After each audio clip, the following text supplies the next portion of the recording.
飛雲機會嚟啦！你要望下前面咁，機會嚟啦！飛雲機會嚟。要咁啊！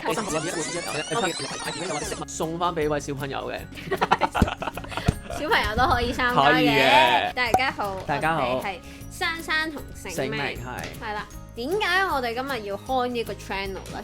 點解要開咧？點解要其實我哋開？籌備咗好耐㗎啦。冇錯，因為咧其實咧就係人人都話歷嚟勁啊，但係唔通人人都知歷嚟有幾勁咩？甚至乎啊，連歷嚟係乜嘢佢哋都唔知道啊。係啊，其實基本上有好多人都唔知道歷嚟係咩嘅，其實。係啊，所以咧我哋就將佢帶到嚟香港發揚光大冇錯啦。啊！其實咧，歷嚟咧就係好多唔同嘅產地都會有嘅。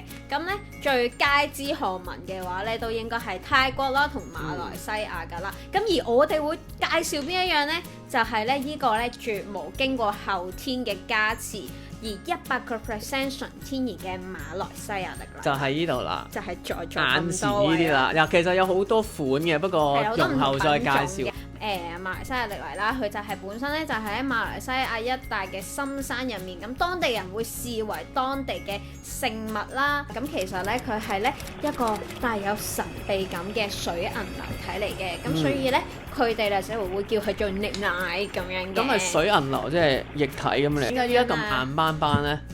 因為咁經歷咗唔知幾多億萬年啦，咁佢哋就形成咗做固體啦。咁係所以咧，如果有人想去話溶咗佢咧，係溶得到嘅。顧名思義啦，咁就係咧一啲流體嘅金屬嘅意思嚟嘅。歷嚟嘅元素我哋就介紹完啦。咁到底我哋最想知歷嚟嘅咩咧？梗係要知佢哋有咩功效啦。梗係啦。都好多人啦會用歷嚟愛嚟擺風水嘅，因為佢最強嘅地方就係改善我哋嘅氣場啊。冇錯啦，無論係我哋人體嘅氣場啦，又或者係我哋家居室內嘅個氣場環境嘅氣場係啦啊，，整體環境嘅氣場都可以改善嘅。佢係可以幫我哋排走我哋嘅負能量啦，然後從而咧可以招貴人啦、招財啦、去黑氣啦、辟邪啦、提升生意運啦、保平安嘅。咁因為呢啲我哋平時直播都成日講噶啦。係啊，不過就比較少 YouTube channel 嘅朋友仔去知道，咁我哋係啦，咁所以今日我哋就特別為一啲唔知歷嚟係咩嚟，係啊或者知啲又唔知啲嗰啲啦好想了解歷嚟嗰啲朋友啊係咩東東咁樣啦冇。錯咁其實咧歷嚟就係好全面嘅，因為佢最主要係改善我哋氣場啊嘛。因為其實我哋每個人咧都有一道氣嘅，咁而我哋嗰道氣係睇下你係好嘅氣場定係負嘅氣場。因為點解成日啲人話哇好黑仔啊，呢排頭揾黑，唔係頭碰着黑，係啦，頭碰着黑啊，哇好運滯啊，點搞啊？負氣場好係啊，強啦。個負氣場太強，咁所以咧歷嚟就可以咁樣。其實平時我哋就會掂住佢，佢就會去幫我哋排走我哋嘅負能量，咁從而入一啲好嘅氣場咧。咁我哋咧就會做事會事事順利啦，同埋會吸引一啲好事發生嘅。其實最主要係首先改善咗個氣場先咯，係啊包括你個人或者你呢個環境，咁就慢慢就會你見到個轉變㗎啦，會可以。哦，咁其實實質係會點樣影響、點樣改變我哋個人呢？咁我就可以講下我哋以往啦，啲朋友仔同我哋分享翻嘅 case。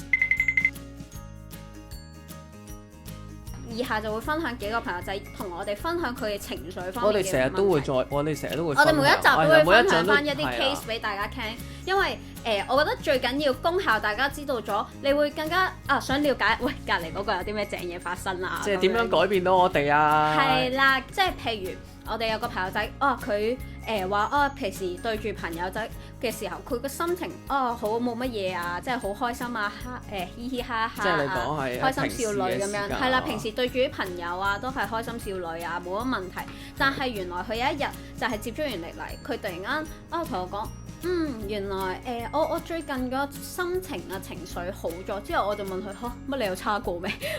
我唔覺得你有情緒差喎，因為我都會同佢溝通嘅時候，我覺得你都 OK 啊，覺得本身個正能量都高嘅人嚟嘅。然後佢話其實唔係㗎，我喺人前咧我就好中意發放一啲正能量開心。呢啲叫咩？即係背人唔係對人歡喜背人愁，佢又未去到愁嘅，但係佢會將當日可能工作嘅壓力啦，又或者咁呢啲正常啦，啲多愁善感嘅少女啊，應該係啦。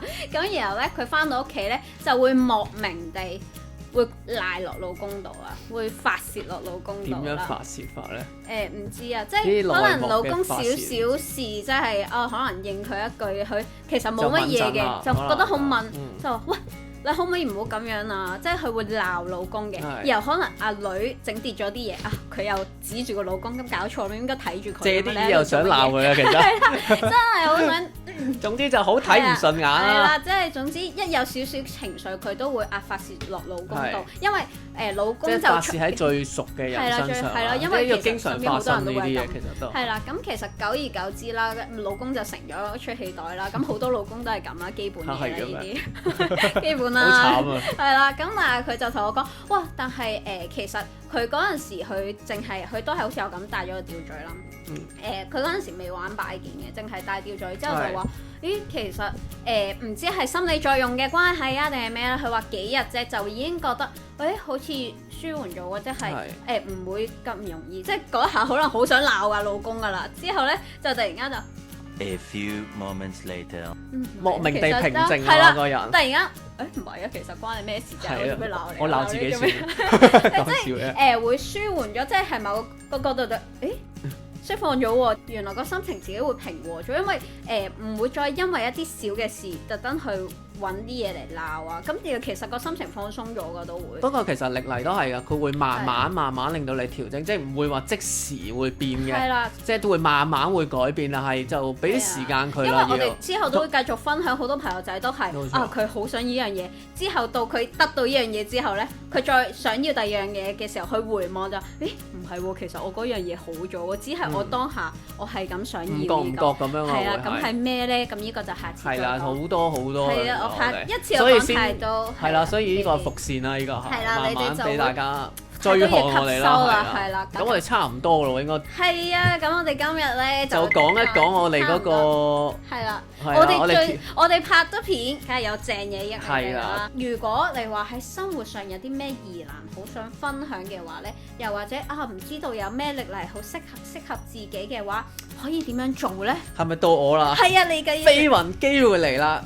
喺3月開始，我哋每一集都會選出一啲朋友仔嘅故事嚟分享，再推薦一件歷嚟擺件或者飾物送翻俾呢位朋友仔。係啦，參加嘅方法相當之簡單啦，只要訂閱我哋嘅 channel 同埋讚好我哋嘅短片，再喺下面資料詳情嗰度有個阿老家分享會嘅參加表格，只要填寫入面嘅資料，記得係每一 part 都要填啦，就好似 YouTube email 啦、YouTube 名啦，同埋可以俾我哋公開嘅網名，最緊要同埋你嘅故事啦。想成功揀選你，當然故事越詳盡，我哋就會對你嘅印象越深刻啦。咁最後記得就係訂閱我哋 channel 同埋 like 我哋嘅短片，最好梗係分享埋俾有興趣嘅朋友仔一齊睇啦。咁咪下次見。